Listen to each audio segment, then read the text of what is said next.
छत रंग करना बहुत ही आसान है।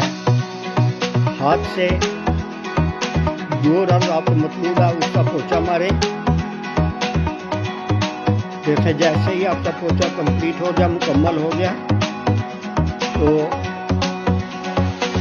ये सादा कपड़ा लेके उससे ठप्पे लगा दें, यानी छोटा सा डिज़ाइन सा उस पर बना दें। उसके बाद जब ये मुकम्मल हो जाए तो एक सांचा लेके जो कि फोम का बना हुआ है, छत पे जिस पे रंग किया है उस पर लगा दें। एक डिज़ाइन सा बनता जाएगा, जो मतलूबा आपका डिज़ाइन है वो बनता जाएगा। इससे इतनी मेहनत से जो डिज़ाइन बनाया उसके लिए एक लाइक तो बनता है। प्लीज़ एक लाइक कर दें।